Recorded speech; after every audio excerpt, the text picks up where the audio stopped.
이물질로부터 내 몸을 보호할 때 일어나는 면역 반응 중 해롭지 않은 것에 대해 과민한 면역 반응을 보이는 것을 알레르기라고 하는데요. 이때 원인 물질이 식품인 경우를 식품 알레르기라고 합니다. 예를 들어 각각류 알레르기가 있는 학생이 새우를 먹으면 몸이 과민한 면역 반응을 일으키고 다양한 변화가 일어납니다.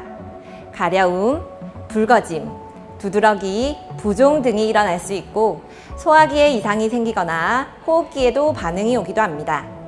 때로는 심혈관 증상이나 결막충혈과 같은 증상을 발현하죠. 학교에서는 19가지의 알레르기 유발 식품을 번호로 표시하고 있는데 그 외에도 원인 물질의 종류가 굉장히 다양하고 매년 식품 알레르기를 가진 학생의 비율이 늘어나는 만큼 급식 조리를 할 때 매우 조심해야 합니다. 그럼 안전한 급식을 위해 OX 퀴즈로 바로 배워볼까요? 안녕하세요. 양동초등학교 조리원 선생님 김옥란입니다. 조리원 선생님 노윤미입니다. 조리원 선생님 김춘희입니다. 여러분은 조리원 선생님들을 대표해서 3가지의 퀴즈를 풀어볼 예정입니다. 앞에 있는 OX 팻말을 손에 쥐고 퀴즈에 대한 답을 들어주시면 됩니다. 네. 첫 번째 퀴즈 드릴게요. 식품 알레르기 관리를 위한 식단 제공은 3가지 방법으로 나눠볼 수 있는데 회피식, 제거식, 대체식이다. 하나, 둘, 셋!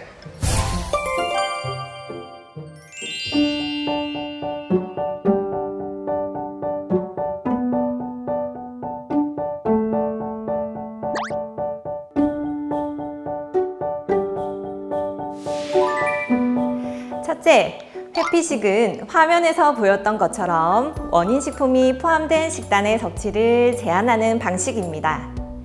둘째, 제거식은 원인 식품만 제거하고 별도 조리를 하는 방식이고, 셋째, 대체식은 비슷한 영양을 가진 대체 식품을 활용하여 조리하는 방식을 말합니다.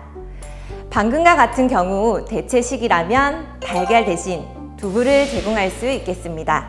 그럼 다음 문제를 풀어볼까요?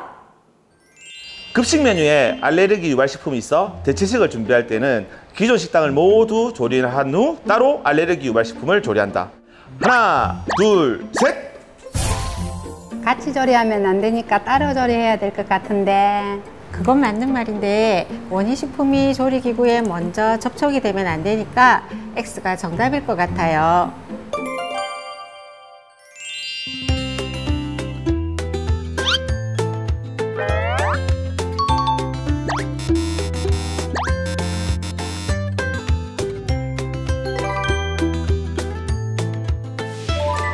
기본적으로 식품 알레르기 관리 식단의 조리는 일반 식단 조리를 우선 두는 것이 원칙이라고 생각하시면 됩니다. 마지막 문제 드릴게요. 식품 알레르기는 식품의 직접적인 섭취뿐만 아니라 접촉이나 공기 중으로도 반응하여 알레르기 증상을 유발할 수 있다. 하나, 둘, 셋! 식품 알레르기란 말을 들었을 때 먹어야만 생기는 알레르기 반응이 아닐까라는 생각이 들어서 X를 들었어요.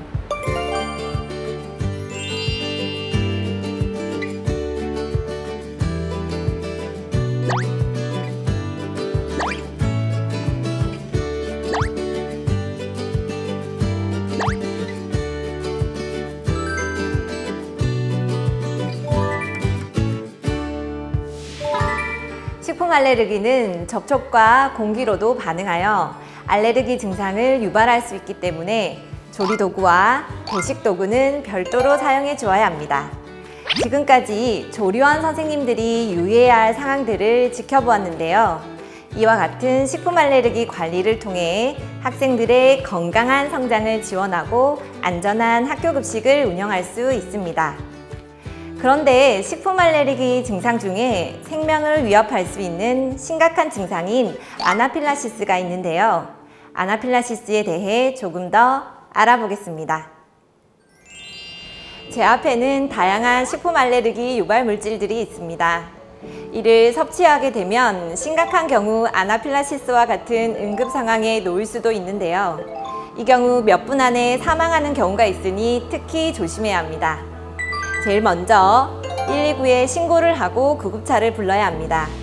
그 후 편안한 자세가 되도록 돕고 자가주사용 에피네프린이라는 응급약물을 사용하면 됩니다. 지금까지 식품 알레르기 교육이 진행되었습니다. 유익한 시간 되셨나요? 여러분의 손끝에서 탄생하는 아이들을 위한 급식인 만큼 더욱 책임감을 가지고 안전한 급식을 위해 임해주셨으면 좋겠습니다. 고생하셨습니다.